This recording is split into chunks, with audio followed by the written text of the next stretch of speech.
சரி, ஓகே. இன்றைக்கு வரவு குறைவாகத்தான் இருக்குது. ஓகே. சரி, இன்றைக்கு நாங்கள் இந்த தரவுத்தளம் சம்பந்தமாக வந்த மூன்றாவது வினாவை பார்ப்போம். சரிதானே? ஓகே. இந்த ஆக்களுக்கு தான் பிரயோசனமா இருக்கும். ஓகே. இந்த பிடிசி 43 கூட பேர் இருக்கா மாத்துங்கோ. பிடிசி 43 ரீநேம் பண்ணிக்கொள்ளுங்கோ. பிடிசி 43 இருக்கிறாள்.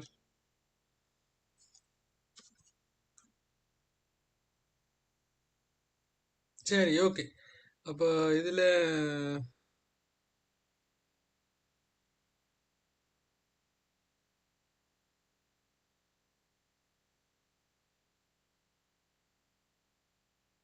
சரி, ஓகே. நாங்கள் வினாவுக்கு போவோம். ஓகே. அப்ப இதுல எங்களுக்கு ஏற்கனவே நாங்கள் இதுல பார்க்க வேண்டியது இந்த தரவுத்தளம் சம்பந்தமாக வந்த வினாவத்தை நான் இன்றைக்கு உங்களுக்கு கிளியர் பண்ணி விடுவோம்னு சொல்லி.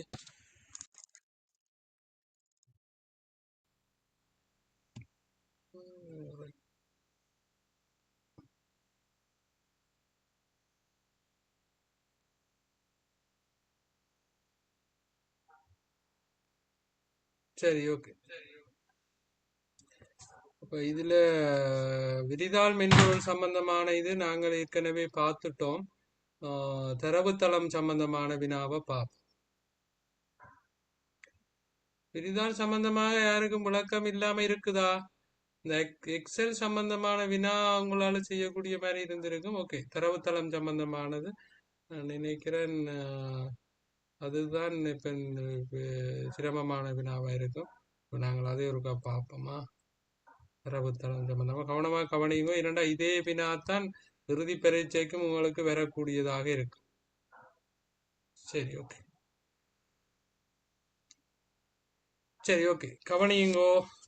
ஒரு பாடசாலையின் நூலக முறைமையினை பின்வரும் தரவுத்தளம் காட்டுகின்றது. அப்ப இதுல பாத்தீங்கன்னா தரவுத்தளம் என்று சொல்றது ஒன்றோடு ஒன்று இணைக்கப்பட்டுள்ள அட்டவணைகளினுடைய தொகுப்பை நாங்கள் தரவுத்தளம் என்று சொல்லப்படுறது. உண்மையிலேயே பார்த்தீங்கன்னு சொன்னால் இதுல தரவுத்தளத்தினுடைய தொகுப்பாகத்தான் இருக்குது.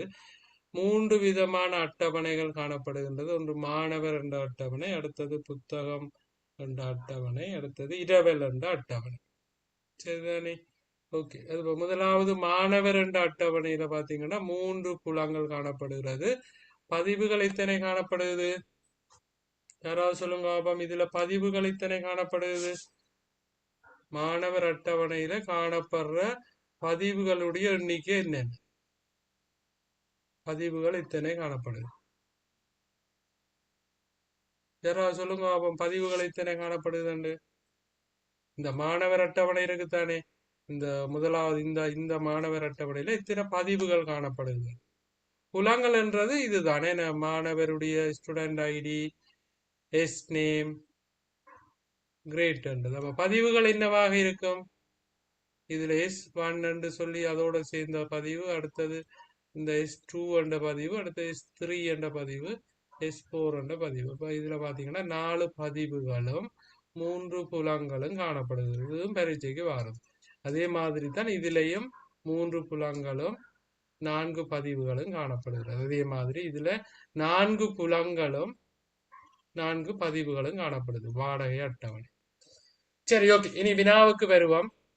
அப்ப இதுல பாத்தீங்கன்னா இந்த அட்டவணைகள் பாத்தீங்கன்னு சொன்னால் ஒரு நூலக முறைமை சம்பந்தமாக சொல்லி கிடக்குது. அப்ப மாணவர் அட்டவணை, புத்தக அட்டவணை, இரவல் அட்டவணை என்ற 3 விதமான அட்டவணைகள் இருக்குது. அப்ப முதலாவது வினாவுக்கு பார்ப்போம். சரி, ஓகே. ஒரு புதிய மாணவன் அஸ்விந்த். ஆல்ரெடி அஸ்விந்த் இருக்கிறானோன்னு பார்ப்போம். மாணவர் அஸ்விந்த் இருக்கிறானா? இல்ல.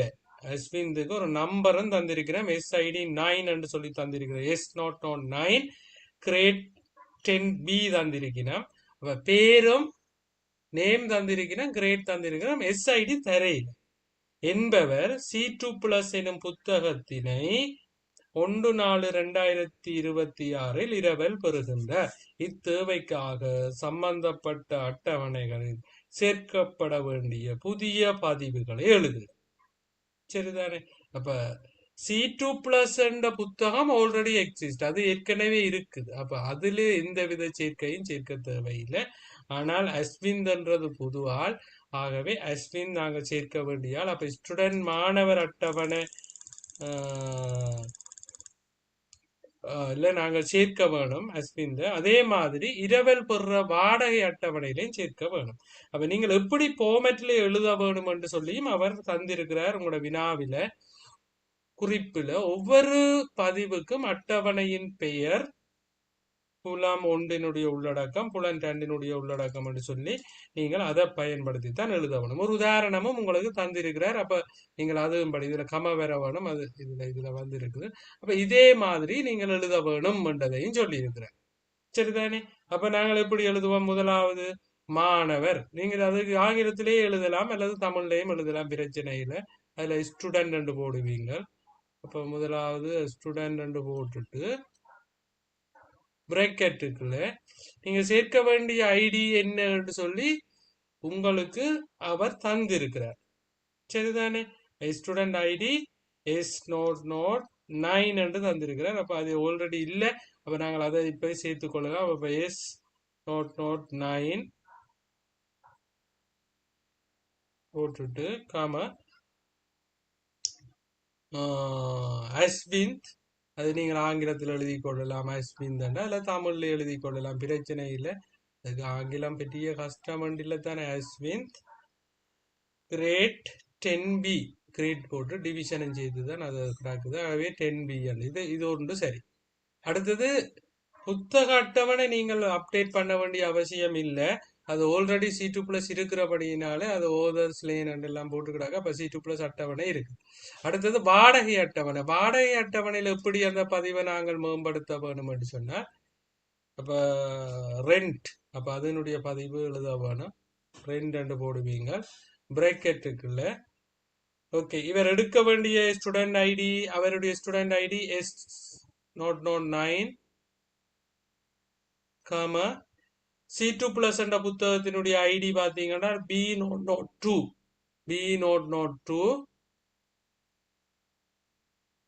ரெண்டுன்றதை போட்டு கொள்ளுவீங்க.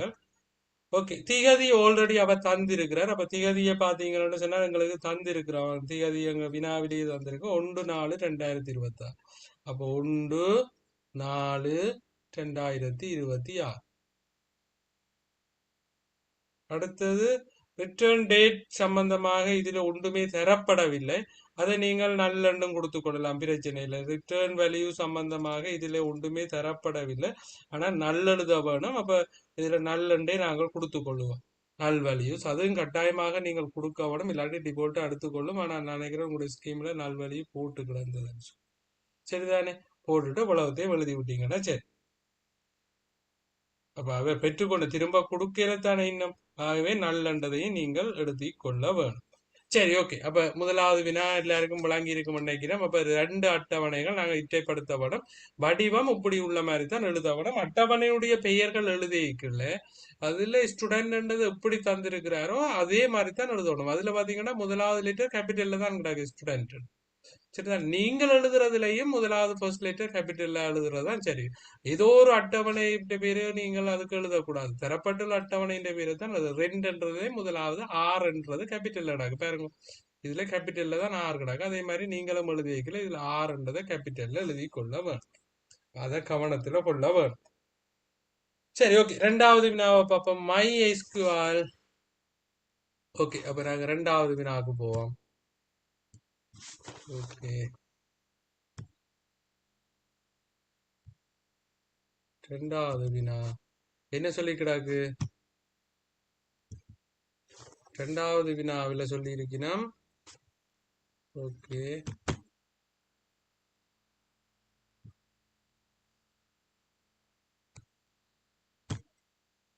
ரெண்டாவது வினா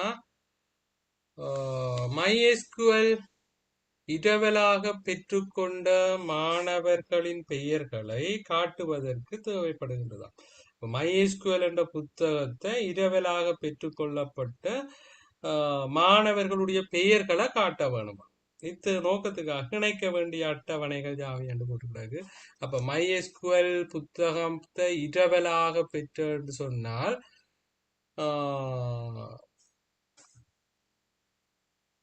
இரவலாக பெற்ற மாணவர்களுடைய பெயர்களினை. சரிதானே? ஓகே. அப்ப MySQL என்றதுதான் தந்திருக்கிறார். அப்ப MySQL இந்த அட்டவணையை பார்க்க வேணும். சரிதானே? MySQL இஞ்சா கிடக்கு. அது இந்த நம்பரை பார்க்க வேணும். V004 V004 எங்க வருதுன்னு பார்க்க வேணும். இந்த அட்டவணைக்கு வருது. இந்த V004 அதுக்கு அவருக்குரிய பெயரை பார்க்கறேன்னா ஸ்டூடெண்ட் ஐடியை பார்க்க வேணும். ஸ்டூடெண்ட் ஐடியின் பெயரை பார்க்கறேன்னா இங்க போய் தான் பார்க்க வேணும். எங்க மேலே இந்த அட்டவணையில போய் தான் நாங்கள் பார்க்க வேணும். சரிதானே? மேல் அட்டவணையில போய் தான் நாங்கள் அதை பார்க்க வேணும். அப்ப மேல போய் பார்க்கறதுக்கு நாங்கள் இதுல போய் இந்த அட்டவணையில் ஸ்டூடெண்ட் ஐடி அட்டவணையில போய் S003 என்றவர் சுஜி. சரிதானே? அப்ப நீங்கள் இந்த அட்டவணையையும் பார்க்க வேணும். இது புத்தக அட்டவணையையும் பார்க்க வேணும்.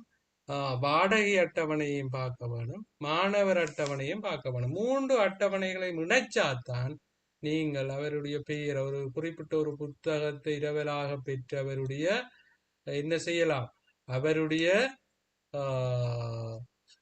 பெயரை நீங்கள் இனங்காணக்கூடியதாக இருக்கும். 3 அட்டவணையினுடைய பெயரையும் நீங்கள் எழுதி கொள்ள வேணும்.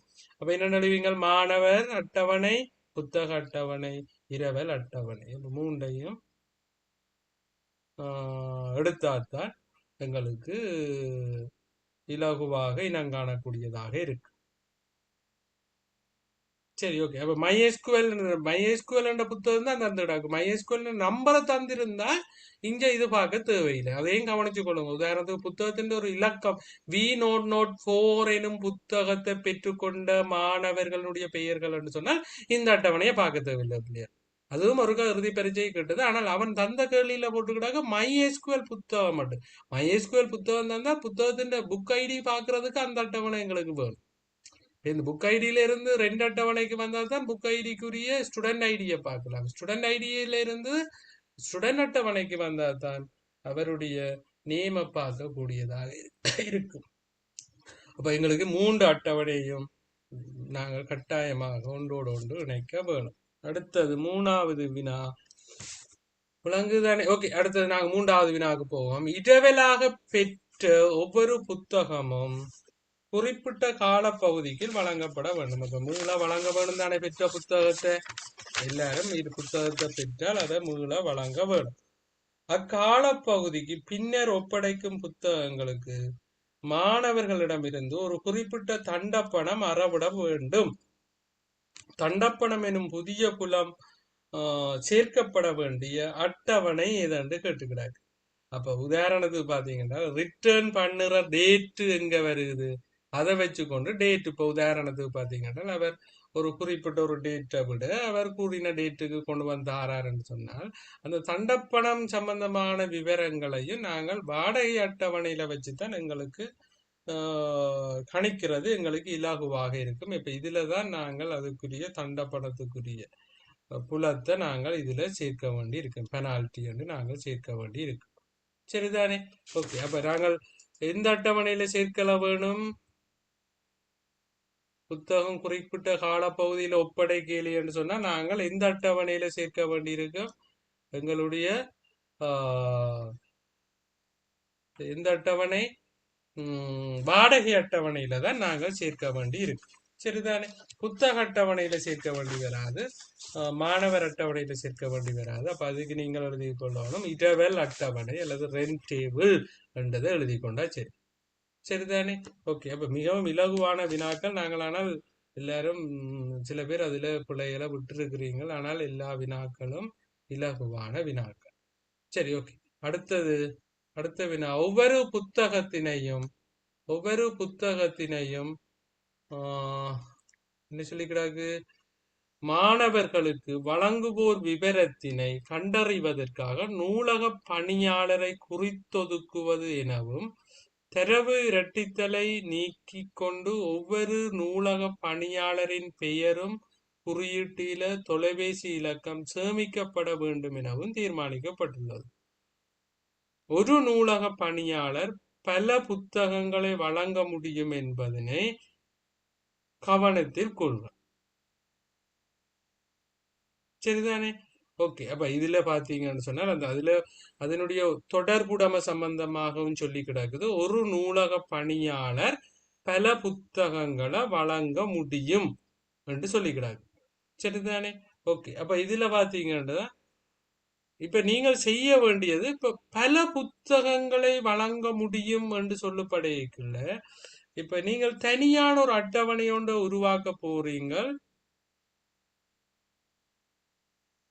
சரியான புதிய ஒரு அட்டவணை ஒன்றை உருவாக்க போறீங்க. அந்த அட்டவணையினுடைய புலப்பெயர்களை எழுத சொல்லி கேட்டுட்டாங்க. அப்ப நாங்கள் இதுல பார்க்க வேண்டியது பிள்ளையார் புதிய ஒரு அட்டவணையை நாங்கள் உருவாக்க வேண்டும். சரிதானே? அப்ப அந்த அட்டவணைக்கு பேரை என்ன வச்சு கொள்ளலாம்? ஓகே. அதுல அவர்கள் அதுக்கு சொல்லி நூலக பணியாளர்கள் லைப்ரரியன்ஸ் என்று சொல்லிக் கொள்ளலாம். மீறி வீவி அப்ப நூலகர் என்று சொல்லி ஒரு அட்டவணையை லைப்ரரியன் என்று போட்டுக்கொள்ளலாம். அல்லது ஏதாவது ஒரு அட்டவணை நூலகர் என்று சொல்லி ஒரு அட்டவணை லைப்ரரியன். ஓகே. அப்ப அப்ப நாங்கள் லைப்ரரியன் என்று சொல்லி ஒரு அட்டவணையை நாங்கள் உருவாக்கினோம்டா அந்த அட்டவணையில என்னென்ன புலங்களை சேர்க்க வேணும் என்று சொல்லி போட்டுக்கிறாங்க. ஆனா அதுல தரவுகள் தந்திருக்கிறாங்க. சரிதானே? நூலக பணியாளருடைய பெயர். சரிதானே? அப்ப லைப்ரரியன் நேம் அவருக்கு நீங்கள் எல் நேம் என்று கொடுக்கலாம். அது லைப்ரரி எல்ஐபி நேம். சரிதானே? எல்ஐபி நேம் என்று கொடுக்கலாம். லைப்ரரியன் நேம் என்று சொல்லலாம். மேபி இன்னொரு பொருத்தமான பெயரை நீங்கள் பயன்படுத்தலாம். எல்ஐபி நேம் என்று சொல்லலாம். அல்லது லைப்ரரியன் நேம் என்று சொல்லி பயன்படுத்தக்கூடியதாக இருக்கும். லைப்ரரியன் நேம் அல்லது என்னத்தை பயன்படுத்தலாம்? அல்லது என்ன பயன்படுத்தலாம்? இல்லாட்டி ஃபுல்லாகவும் நீங்கள் பயன்படுத்தி கொள்ளலாம். என்ன லைப்ரரியன் நேம் என்று பயன்படுத்தலாம். அல்லது ஃபுல்லாகவும் ஒரு ஆளுன்ற பெயரை லைப்ரரியன் நேம் என்றும் எழுதி கொள்ளலாம். அவ்வளவு பிரச்சனை இல்லை. நீங்கள் அது அப்படித்தான் எழுத வேணும் என்று இல்லை. சரிதானே? அப்ப அது நூலகருடைய பெயர் என்று தமிழ்லையும் எழுதி கொள்ளலாம். பிரச்சனை இல்லை. நீங்கள் அது எழுதுறதுக்கு அப்படித்தான் கட்டாயமாக எழுத வேணும் என்று இல்லை. நீங்கள் அதுல அவர்கள் சொல்ற மாதிரி ஏதோ விதத்துல பொருத்தமான இதை எழுதி கொள்ளக்கூடியதாக இருக்கு. சரி, ஓகே.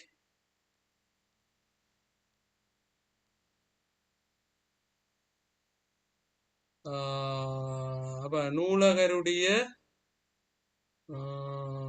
ஓகே நூலகர் என்று போட்டுட்டு நூலகருடைய பெயர் அப்ப நீங்க கட்டாயமாக நூலகருடைய பெயர் என்று போட்டுக் கொள்ளுவீங்க.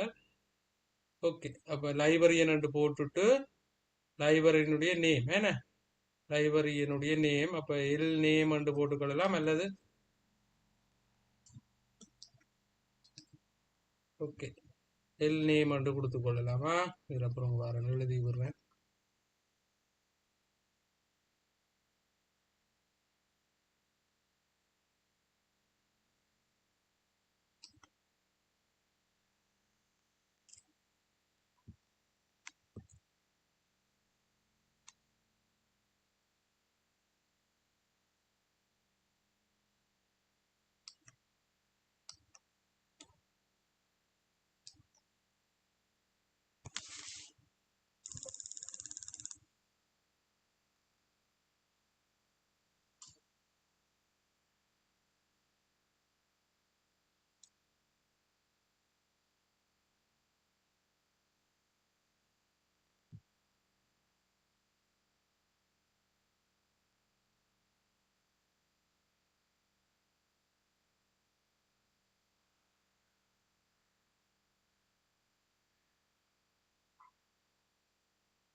சரி, ஓகே. அப்ப நீங்க சேர்க்க வேண்டியது லைப்ரரியன் என்று எழுதி கொள்ளலாம்.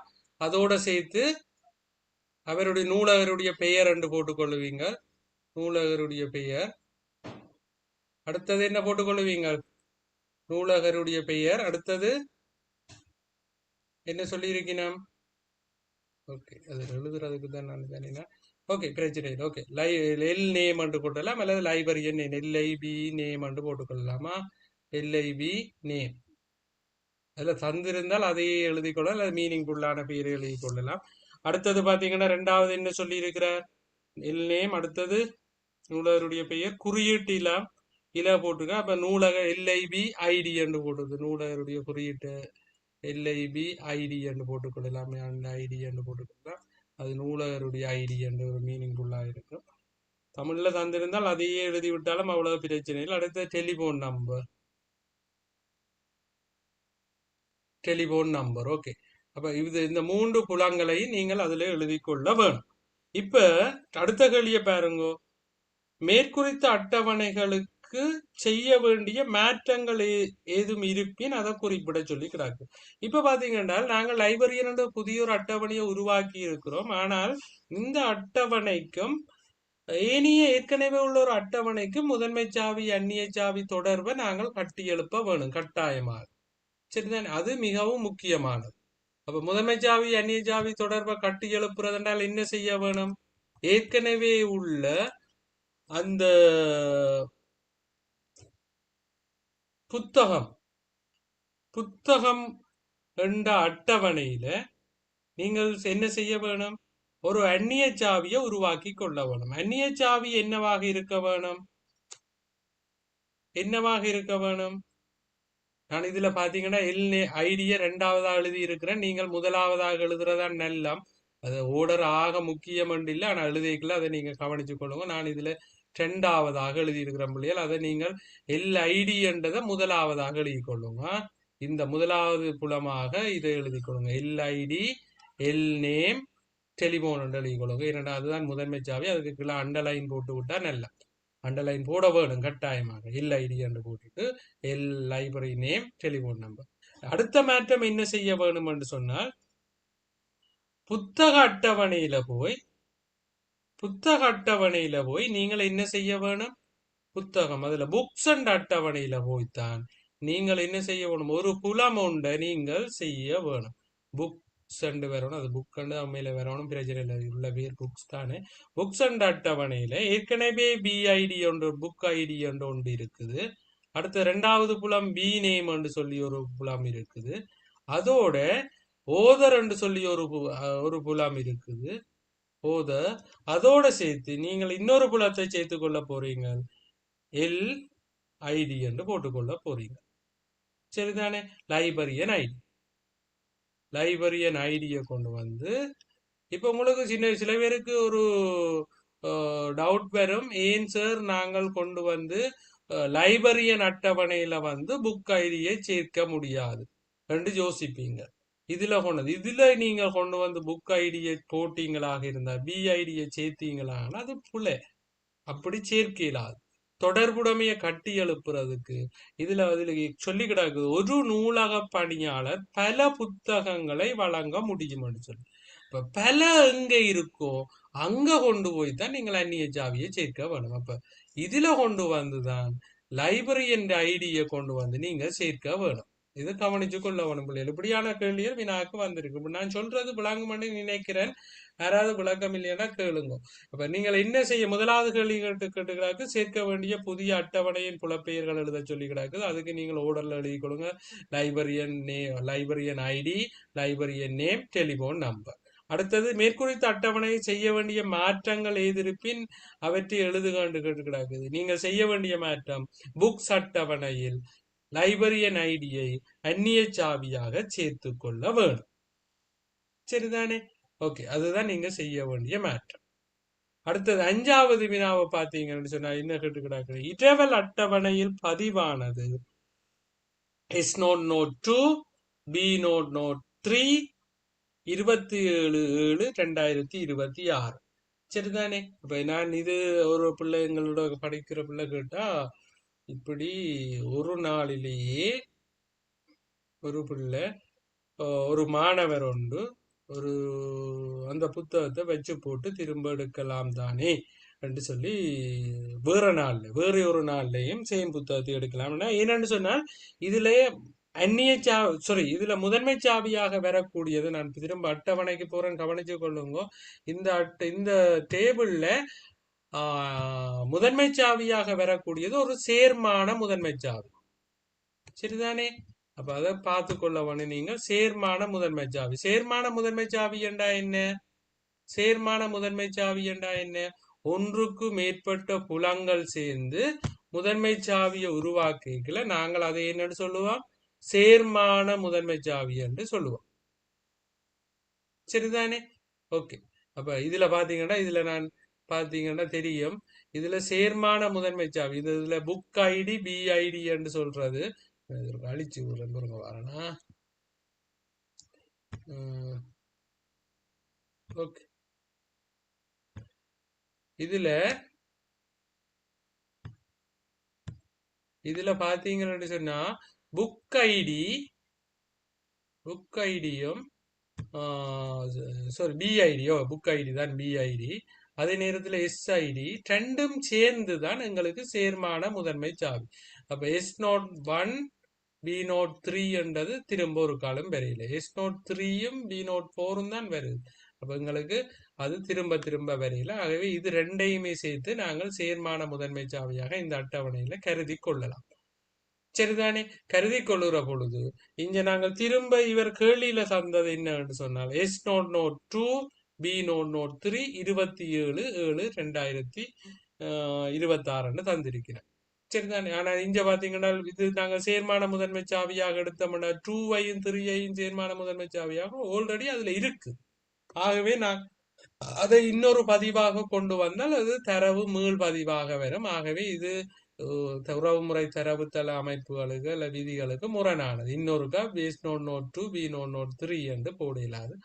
ஆகவே அது தரவு மீள் பதிவாக வாரபடினால் இது அப்படி நாங்கள் இணைத்து கொள்ள முடியாது என்றுதான் நாங்கள் எழுத வேணும்.